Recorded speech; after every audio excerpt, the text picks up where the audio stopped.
ইঁচড়টা হবে পুরো চিকেন টাইপের মতো। তার জন্য আমি কি করেছি, রসুন কুচি, আদা কুচি, পেঁয়াজ কুচি, আলু আর এখানে নুন দিয়ে এঁচড়টা সিদ্ধ করে রেখেছি। আগে পেঁয়াজটা তেলের মধ্যে দিয়ে দিয়েছি। একদম চিকেন যেভাবে রান্না করে আমি ঠিক সেইভাবেই করবো। একটু ভালো করে, আবহাওয়া আমাদের এখানে খুব সুন্দর। মাঝখানে 3 দিন যা গরম পড়েছিল সেই তুলনায় আজকে খুব খুব ঠান্ডা। আরে লোকের এখন চৈত্র সেলে মার্কেট করতে যাবে, সব প্ল্যান করেছে। তা শুনছে এর ওর মুখে, তা চৈত্র সেলের বাজারটা খুব সুন্দর সাজিয়েছে। অনেকেই মন খারাপ রয়েছে, আমার তোমরা তো এখন নতুন, বুঝবে না। আর আমাদের বয়স হয়েছে, ঠিক চৈত্র সেল আর এই বছরে পুজো আগে আসে, সেই বছরই বৃষ্টির ভাষায় কিছু করবে না। কেন, গরিবরা তো গরিবই থাকে, তারা একটু রাস্তাঘাটে যে একটু জিনিস কেনাকাটা বিক্রি করবে বা কিনবে, সেটা থাকতে দেবে না। এরকম আমাদের জীবনে অনেকবার ঘটেছে। তাই জন্য এখন আফসোস করি না। যদি যখন কেনার দরকার হবে আগে কিনে রাখবে, তখন বলছি এ বাবা আগে কিনে রাখবো। আমি পেঁয়াজটা সুন্দর লাল লাল হয়ে গেছে, যেহেতু এখানে সব একসাথেই কষাবো, তা বেশি লাল করে ভাজিনি। এইবার আমি ইঁচড় সিদ্ধ করাটাও এর মধ্যে দিয়ে দিলাম। এর মধ্যে আমি নুন, হলুদ, মশলাটা একটু পরে দেব।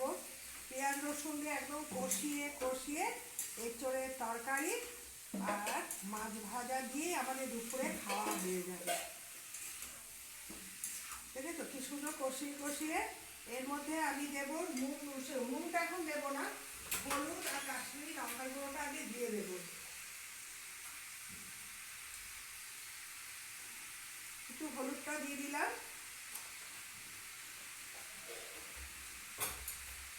চিনিটা দিতে হবে। তো সিদ্ধ করা আছে, তার জন্য একটা দিয়ে দিলাম, পরে দেখে দিতে হবে।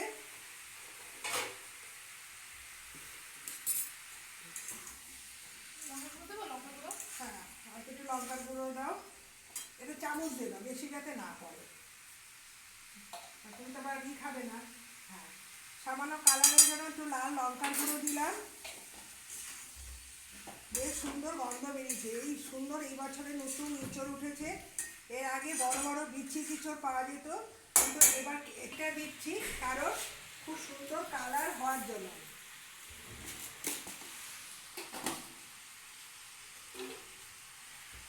চিনিটা দিয়ে এই যে মশলা ভাজা হচ্ছে, এটা সুন্দর কালার বেরোবে। যত কষানো হবে তারপর এখান থেকে যে তেলটা বেরিয়ে আসবে। মোটামুটি আমার সবই দেওয়া হয়ে গেছে। এর মধ্যে দেবো একটু ভাজা মশলা,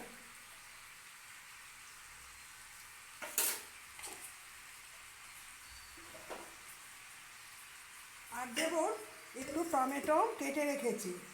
এই যে ছোটো ছোটো একটু টমেটো দিলাম টকের জন্য। আর যেহেতু আমরা ঝাল কম খাই, এখন একটু দুটো পাকা লঙ্কা দিলাম। ব্যাস, সুন্দর কষানো হয়ে গেছে। এর মধ্যে একটু গরম জল আমি করা ছিল, একটুখানি জল অ্যাড করেছি। বেশি জল দেবো না, এটা যেহেতু মাংসের মতো। আর ওপর দিয়ে একটু তেল দিতে হবে, তাহলে কি হবে, যখন বিয়ে বাড়িটারি বা কোনো অনুষ্ঠান বাড়িতে তেল দিয়ে যখন ভাতটা খাওয়া হয়, খেতে বেশি ভালো লাগে। আর একটুখানি আবার ওপর দিয়ে জলও দেওয়া হয়ে গেছে, আর একটু সর্ষের তেল অ্যাড করে দিলাম। আমার যেহেতু সব সিদ্ধ করা আছে, খুব তাড়াতাড়ি রান্না হয়ে যাবে। এবার চাপা ঢাকা দিয়ে দেবো, আর এখান থেকে যে জলটা হয়েছে এটা একদম গ্রেভি তৈরি হয়ে যাবে। আর একদম আজকে কি কি রান্না করছি, আজকে টমেটোমের চাটনি, এঁচড় তরকারি, আর কিচ্ছু নেই। আর ভাতের মধ্যে তোমার প্রিয় খাদ্য দিয়েছি, যেটা উচ্চ সিদ্ধ, যেটা তুমি একদম খেতে পছন্দ করো না। তার জন্য আলু দেবে। আলু আলু হ্যাঁ, আলু দিয়েছি। আর তোমার জন্য এখানেও আলু দিয়েছি, তুমি আলু খেতে তো খুব ভালোবাসো। আচ্ছা, আর মাছের ঝোল করনি? না, আজকে মাছ করবো না। ও, কিন্তু তোমাকে তো মাছ আমি খাওয়াবো। মাছ ভাজা রেখেছি মা। মাছের ঝোল করনি, মাছ ভাজা রেখেছো? হ্যাঁ মাছ ভাজা দিয়ে ভাত খাবো? হ্যাঁ, কাঁচা পেঁয়াজ কাঁচা লঙ্কা দিয়ে। মাছের ঝোল দেখো কি সুন্দর কালারও বেরিয়ে গেছে।